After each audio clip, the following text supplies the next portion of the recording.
اعوذ باللہ من الشیطان الرجیم بسم اللہ الرحمن الرحیم۔ السلام علیکم ناظرین، اللہم صلی علی سیدنا و مولانا محمد وعلی آلہ و اصحابہ و بارک وسلم وصلی علیہ۔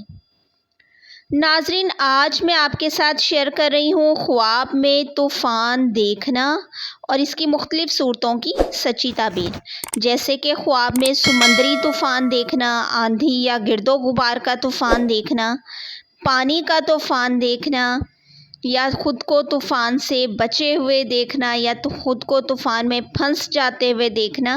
تو انشاءاللہ آج کی ویڈیو میں ان تمام صورتوں کی تعبیر آپ کو معلوم ہو جائے گی، تو ویڈیو کو اینڈ تک مکمل دیکھیں۔ چینل پر نئے ہیں تو سبسکرائب کر لیں تاکہ ہمارے چینل خواب اور تعبیر کے تھرو آپ کو ڈیلی خوابوں کی سچی تعبیر ملتی رہے، اور ویڈیو کو اینڈ تک مکمل دیکھیں۔ انفارمیٹیو لگے تو فیملی اور فرینڈس کے ساتھ شیئر ضرور کریں۔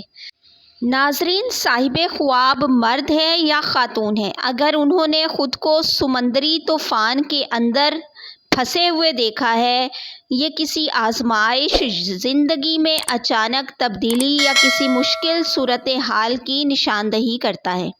اگر طوفان کے بعد سکون آ جائے تو یہ مشکلات کے بعد آسانی اور بہتری کی علامت ہے۔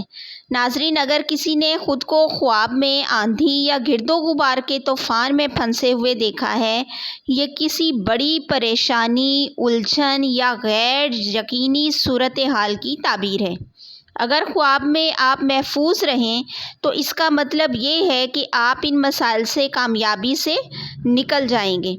ناظرین، اگر کسی صاحب خواب نے، وہ چاہے خاتون ہیں یا مرد ہیں، اگر انہوں نے خود کو پانی کے طوفان کے اندر دیکھا ہے، یعنی بارش یا سیلاب کے طوفان کے اندر دیکھا ہے، تو یہ جذبات کے بہاؤ، غم یا زندگی میں کسی بڑی تبدیلی کی علامت ہو سکتا ہے۔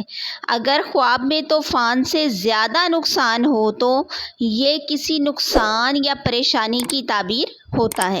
خواب میں طوفان میں خود کو پھنسے ہوئے اگر دیکھا ہے، یہ تعبیر ہے کہ آپ اپنی زندگی میں کسی بڑی آزمائش یا ذہنی دباؤ سے گزریں گے۔ اگر دیکھا ہے کہ طوفان سے بچ نکلے ہیں تو مسائل کے حل ہونے اور کامیابی کی علامت ہے۔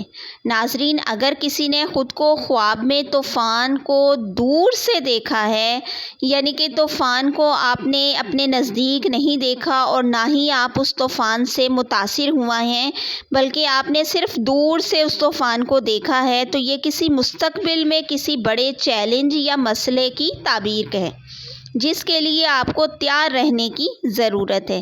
ناظرین، میری دعا ہے کہ اللہ تعالی ہم سب کو اپنی ایمانی حفاظت میں رکھے، اپنی رحمت، اپنے کرم، اپنی نعمتوں کے سائے میں رکھے۔ اللہ تعالی ہمیں، ہماری اولاد کو حاسدین کے حسد سے، شیطان مردود کے شر سے، بد نظر سے محفوظ رکھے۔ اللہ تعالی ہمیں ہر طرح کی خطرناک بیماریوں سے محفوظ رکھے۔ آمین ثم آمین۔ اللہ حافظ۔